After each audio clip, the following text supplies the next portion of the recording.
రైతు వేదిక నిర్మాణం జరిగినప్పుడు కేసీఆర్ గారి చిత్రపటాన్ని దీని మీద చిత్రీకరించాలని చెప్పి ప్రత్యేకించి మా జిల్లా కలెక్టర్ గారు కర్ణన్ గారు వారి ప్రత్యేక చొరవతోని కేసీఆర్ గారి చిత్రపటాన్ని దీని మీద నిర్మించినప్పుడు ఈ రైతు వేదిక దాని మీద కేసీఆర్ గారి చిత్రపటం రాష్ట్ర వ్యాప్తంగా చాలా వైరల్ అయింది. ఆ రకంగా రఘునాథపాలెం రైతు వేదికకి ఒక ప్రత్యేక గుర్తింపు వచ్చినందుకు నాకు చాలా సంతోషంగా ఉంది. నా ఆ గుర్తింపు తీసుకొచ్చిన మరి ప్రత్యేకించి మీడియా మిత్రులందరికీ కూడా నేను ధన్యవాదాలు తెలియజేస్తా ఉన్నాను. మన జిల్లాలో ఉమ్మడి ఖమ్మం జిల్లాలో అటు భద్రాద్రి కొత్తగూడెం జిల్లాలో ఇట్లా ఖమ్మం జిల్లాలో కూడా అన్ని క్లస్టర్లలో కూడా రైతు వేదికల నిర్మాణం పూర్తయి ఇవాళ లాంఛనంగా ఈ రైతు వేదిక నిర్మాణాన్ని ప్రారంభోత్సవం చేసుకోవడం ద్వారా మిగతా అన్ని రైతు వేదికలను కూడా త్వరలోనే ప్రారంభోత్సవం చేసుకుంటామని చెప్పి కూడా తెలియజేస్తా ఉన్నాం. మీ అందరికీ తెలుసు, ముఖ్యమంత్రి గారు గౌరవనీయులు కేసీఆర్ గారు వారి పరిపాలనలో అగ్రపీఠం రైతుల కోసం అని చెప్పి వేసిన సంగతి మనందరికీ తెలుసు.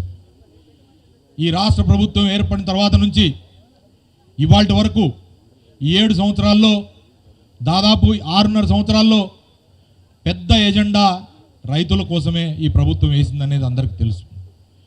ఓ పక్కన రాష్ట్రం ఏర్పడే నాటికి 10 సంవత్సరాల కాంగ్రెస్ పరిపాలనలో రైతులు దగాబడి మోసపోయి ఆత్మహత్యలతోని కునారిల్లుతున్న పరిస్థితి. ఆ రోజున వ్యవసాయం దండగానే పరిస్థితికి వచ్చింది. కరెంటు చక్కగా లేకపోయా, మోటార్లు కాలిపోయే, ట్రాన్స్ఫార్మర్లు వేలిపోయే, రైతులకి ఆ రోజు పురుగుల మందు పెరుగన్నం కలుపుకొని ఆ రోజు ప్రాణాలు తీసుకున్న పరిస్థితి. ఉద్యమ సమయంలో ఆ పరిస్థితులు దగ్గర నుంచి చూసిన ఉద్యమ నేతగా రాష్ట్రం ఏర్పడిన నాటి నుంచి ఒక ప్రత్యేకమైన కార్యాచరణ వ్యవసాయం కోసం తీసుకొని వ్యవసాయాన్ని దండగ నుంచి మళ్ళీ పండగ చేసింది మన గౌరవ ముఖ్యమంత్రులు కేసీఆర్ గారని చెప్పి ఈ సందర్భంగా తెలియజేస్తారు. వారు ఈ రోజున ఒకప్పుడు అన్నపూర్ణ, దేశానికి అన్నపూర్ణగా పిలిచే ఆంధ్రప్రదేశ్ను కూడా వెనక్కి నెట్టి ఇవాళ పంటల దిగుబడిలో కానీ వ్యవసాయంలో కానీ తెలంగాణ రాష్ట్రాన్ని అగ్ర రాష్ట్రంగా చేయటంలో కీలక పాత్ర పోషించిన గౌరవ ముఖ్యమంత్రులు కేసీఆర్ గారు. కరెంటు కోతలు, ఉచిత కరెంటు ఇచ్చినా కూడా సరిగ్గా కరెంటు లేని పరిస్థితుల్లో మనం అందరం చూసాం. 7 గంటల కరెంటు 3 గంటలు ఒకసారి, 4 గంటలు ఒకసారి, అర్ధరాత్రి కానీ అపరాత్రి కానీ ఇచ్చేది.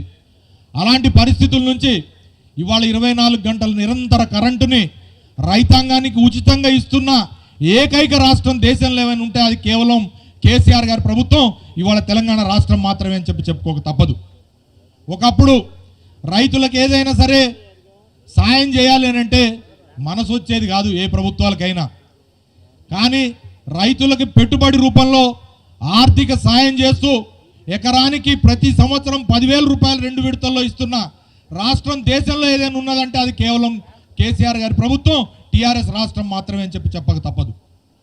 మనం చెప్పుకుంటూ పోతే రైతాంగం కోసం కేసీఆర్ గారు చేసిన పనుల వల్ల ఇవాళ వద్దంటే వడ్లు, ఇవాళ ఎక్కడ చూసినా కూడా ధాన్యం రాసులు మనకు ఎట్లా కనపడుతున్నాయంటే మన రాష్ట్రం మొత్తం కూడా వ్యవసాయంలో అగ్రగామి కావడానికి కేసీఆర్ గారు తీసుకున్న చర్యల వల్ల ఇవాళ వరిలో కానీ, పత్తిలో కానీ, లేదా ఇతరత్ర క్రాప్స్లో కానీ మనం పండించే విస్తీర్ణం డబల్ అయిపోయింది.